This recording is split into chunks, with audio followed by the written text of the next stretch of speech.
Good afternoon, everyone. Today is windy, like so windy. So I've decided what better to do than shelter from the wind, to come out, film a vlog on how to improve your seascapes. Fingers crossed this works out. What might also happen is you won't hear a thing because the dead cat on my mic's not good enough. So we'll soon find out. But I am down by Niest Point near a little place called Ramasaig on the Isle of Skye, which is south of Niest Point. So it's not the classic shot, but I'm hoping that it's going to create enough with all of the waves and the sea and everything going on that I can get some nice images. And I think looking over there right now, it is a goer. I'll show you what I can see.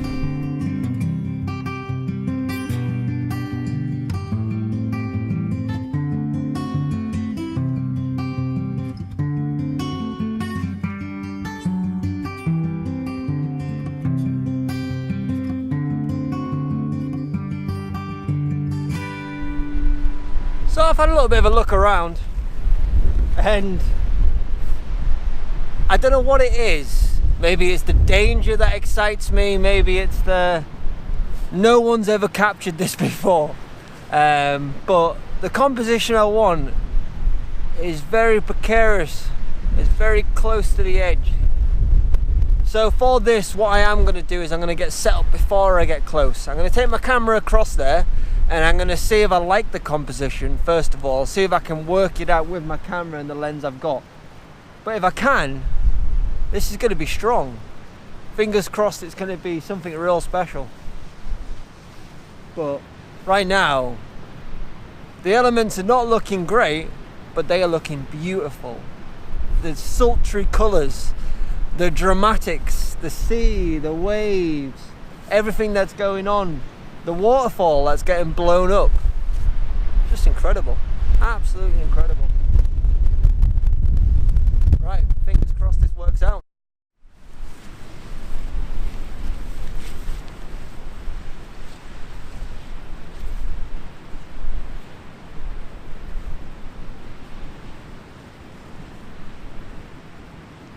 Now that I found my location, the next thing to do is to get my camera all set up. And now I know already I'm going to put a polarizer on there, just in case, you know. If anything, it helps stop that extra stop of light. And I want to darken down that sky a little bit. I want to make it even more dramatic, even more moody. So I'm going to put on my graduated ND filter.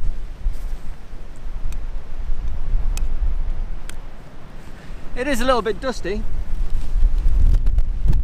that's an easy fix. Give that a nice wipe, and I'm going to make sure I take this with me because I know this is going to get sprayed. And then let's get everything secured on my tripod, so in theory I don't have to worry about it so much. Made many things into one thing, and now all I need to make sure I look after is this and you.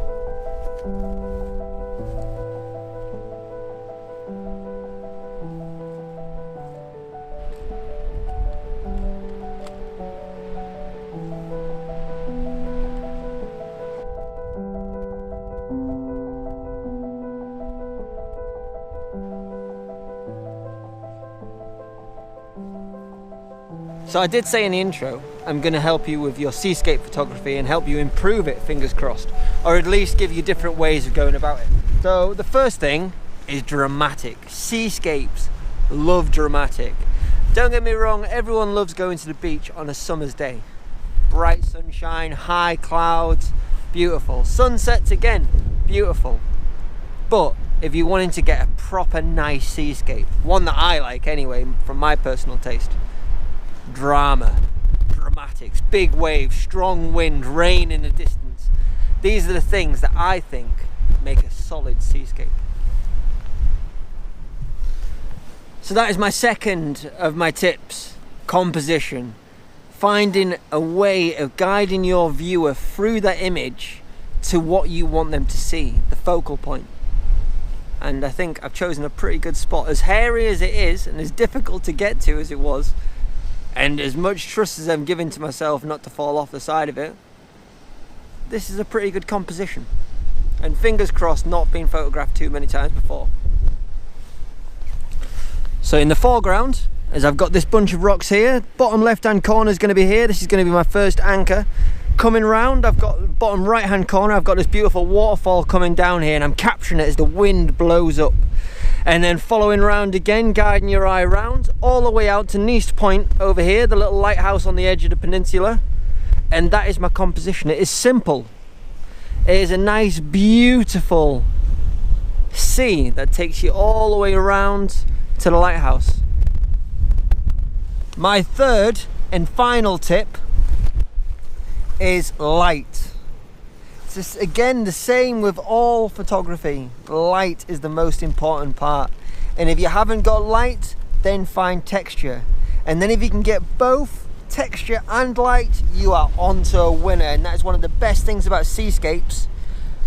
The sea has so much texture, and you can go there 50 times, 100 times, and every single time it'll be slightly different in some way. And that is one of the things I love. The Isle of Skye, don't get me wrong, the seascapes here are unlike most seascapes you'll get. You have a combination of cliffs, you've got texture, sometimes you get light. And I'm hoping right now that is what's going to happen for me. So I've already talked you through the composition I'm capturing today. And what I'm doing is I'm doing a 3-part image as normal. I'm doing a focus stack as I do that as normal. It's what I like to do. I like big images, many megapixels, just in case one time I get the opportunity to print it large, which would be great. At the moment, this waterfall down to my right is looking absolutely beautiful. The light has just turned on in the lighthouse. I'm not sure if you saw that, which is perfect. And there's a crack in this clouds that's given me a really nice ethereal light. Not ethereal, what's the word? Anyway, I can't think of it. Write in the comment below if you know what I mean. But I'm going to get this composition one more time. So I'm going to get my camera nice and level, focusing on the foreground, because it is so wet. The next thing I need to do is give my front element a bit of a wipe. You're going to blow away if I'm not careful. Oh, windy. So the next thing I'm going to do, now that I've got my foreground all nice and sharp, and I've got the waterfall flying off to the side, which looks great, trust me. The next thing I'm going to do is I'm going to move my camera up to exactly where it's meant to. So I'm going to keep that center point in the same place. There we are. I'm getting a little bit wet, but I think that's going to be about perfect. Because there's no real interest in the sky, I'm not that bothered about having that much sky in there. All the interest is in the water and in the cliffs and in the waterfall and everything else that's going on. So now I've zoomed into the rocks in the distance, I can make sure they're nice and sharp, but I can't see them too well. So if I open up my aperture all the way, suddenly they become really visible, and I can zoom right in and make sure they're perfectly sharp. So you see they're out. There we are. And when I close my aperture again, back to f11, then everything should be nice and sharp all the way through it. So I got my composition and it's starting to get real dark. Unfortunately, no light really came. So this is a location I'll definitely be back to for sure. But wow, so dramatic. And I think I got a really nice image. But again, I won't see that until I get home and do a little bit of messing around, a bit of editing. But I hope you've enjoyed the video. I'm going to finish it here. If you have enjoyed it, hit that like button. If you want to see more content, hit that subscribe button. And if you found my little tips and hints and pointers useful, take them on board. I know they seem pretty obvious. Composition, lighting, and drama. But that is how simple seascapes really are. You get the composition, you get the lighting, and you get the drama, you're going to have beautiful images. And all it takes is to go out and out and out and out and again and again and again and practice and practice and practice. And it won't be long until you're shooting as good as the best. Better than I can. Anyway, I'm going to finish my vlog here. I hope you enjoyed the image. See you next time.